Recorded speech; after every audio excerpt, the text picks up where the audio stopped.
Let's talk about something huge today. We're diving into this really powerful idea that your past, it doesn't actually have to control your future. It's this core understanding that, we actually have a say in the story of our own lives. So let's get right into it. So let me just ask you this straight up. Does your past define you? It's a question we all wrestle with, right? I mean, do all those experiences, the wins, the losses, the heartbreaks, do they really get to decide who you are today, and more importantly, who you're going to be tomorrow? All right, so first, let's figure out why the past can feel like this massive weight we're dragging around. We've got to explore what's sometimes called the trap of the past, these common ways of thinking that honestly keep us stuck looking in the rearview mirror. Oh man, the mistakes. We've all got them. Those moments you just wish you could rewind and do over, those decisions that sent you down a totally different road. It's just so easy to let those moments feel like they're permanent, like they're stamped on your forehead forever. And then, of course, there's the pain, the hurt from other people, the things we've lost. That stuff can echo for years. And our brain, it's just trying to protect us. But sometimes it starts building our whole identity around that hurt, making it feel like it's the very core of who we are. Now, this one's a little sneakier, but wow, is it powerful. The labels. The ones other people slap on us. Or, and this is even worse, the ones we start telling ourselves. You know the ones. Failure, not good enough, broken. These aren't just words. They literally become these little cages we don't even realize we're living inside. But this right here is the turning point. This is the idea that just shatters that cage. Whatever happened to you, the mistakes, the pain, those labels, yeah, it's a part of your story. It's a chapter. But it is not the whole book. Not even close. So if we're more than what happened to us, what does that really actually mean? Well, it means we have the power of choice, right here, in this moment.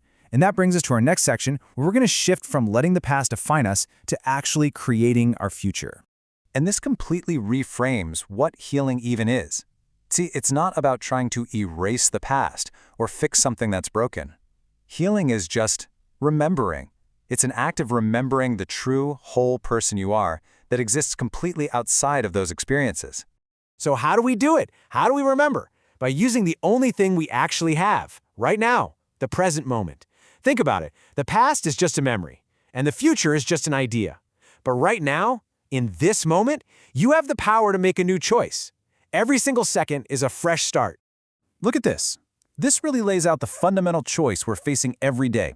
On one side, you can stay tied to the story of who you were and let that dictate everything.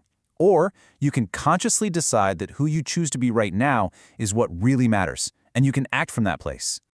Okay, this all sounds great, but how do we actually do it?